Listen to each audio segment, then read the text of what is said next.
Did I lose the signal already? Like, I did nothing and I think I just lost the signal? It wasn't getting as strong of a reception as it did when I first bought it. So I was like, did I do something wrong? Is this a general fault in the unit? The signals are all over the place. They used to be holding strong.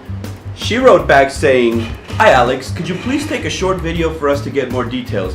So I thought, why not make an honest review of this FPV receiver by FPV Model.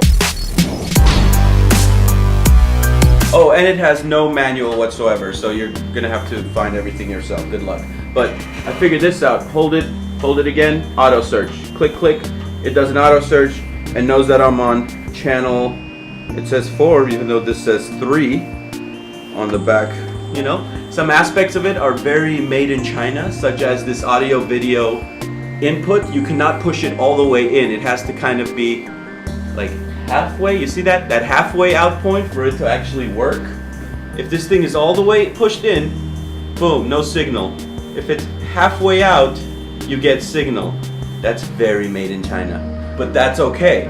I'm still down. I would still own it. Why? Because it's an $80 dual band FPV receiver with built-in DVR. That's a good deal. But it's the fact that over time, my signals aren't as strong as they used to be, and that's the most important aspect. I don't mind this made in China input. I don't mind no manual. I don't mind the fact that when you go to DVR in, it's completely useless because, again, halfway input. The only good thing about it, I guess, is an indication that you're recording because there's that red dot in the top left corner. When you do DVR input, if you notice that, when my hand comes in, there's a little bit of a delay. But when I'm in audio video out, it's very instantaneous with audio video out. There's another audio video out on the side for a second one. I'm not sure what I would ever do with that. It came with this blue cable, which is for that audio video out. I don't have no use for that second one, and I have no use for the DVR out either. This is also very made in China. I can't just push it with my thumb. I always need an object to push my micro SD card in and out. If I try to put it in with my hand, you just can't. It's recessed in a little too much, and I have to use an object.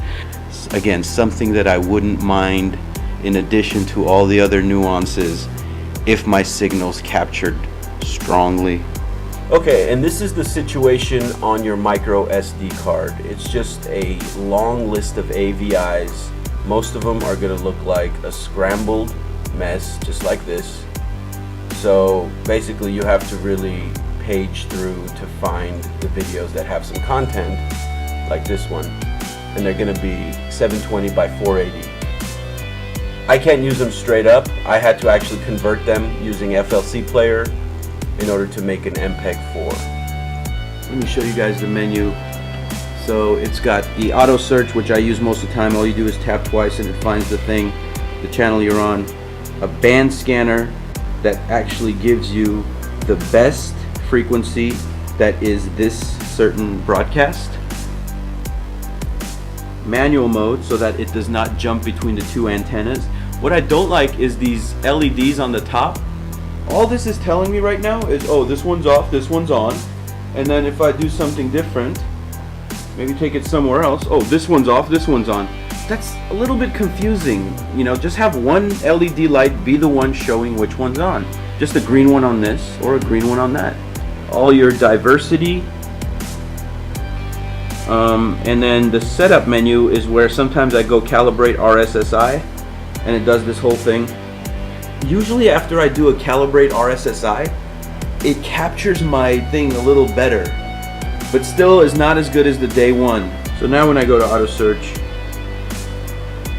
it's a little more solid. I don't know. Not really though, because when I come back, look at the dancing around of the signals.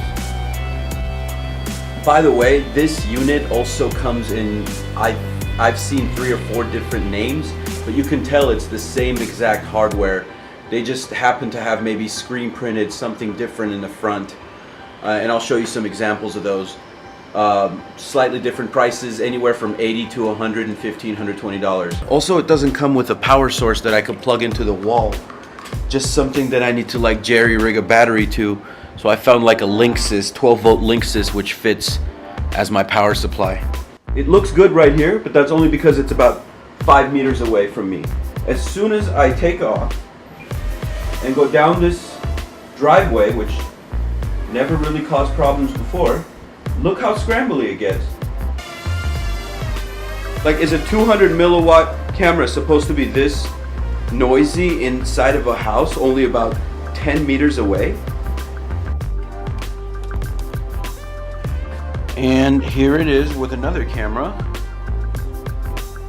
doing an auto search, and it's completely staticky. And this is an old 25 milliwatt camera. I mean, why wouldn't I get a strong signal if I'm this close to these two antennas? I don't understand that. I'll do a auto scan one more time. Look how far I get before I start to see some static.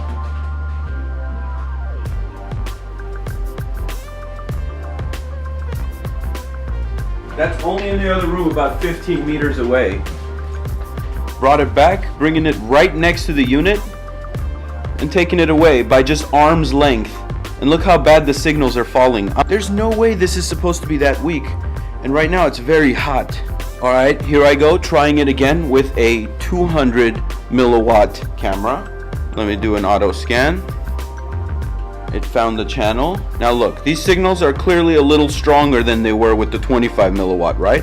Taking away about arm's length and putting it under my hand, they're already starting to dance. 1 meter away. This is just in the other bedroom, and those signals look like they're about to drop. They're less than halfway in. Before, when I first got this unit and I was this close to it, there was no dancing around back and forth like this. These were pinned to the edge. So anyway, guys, my final verdict on this FPV model receiver is, yeah, no. And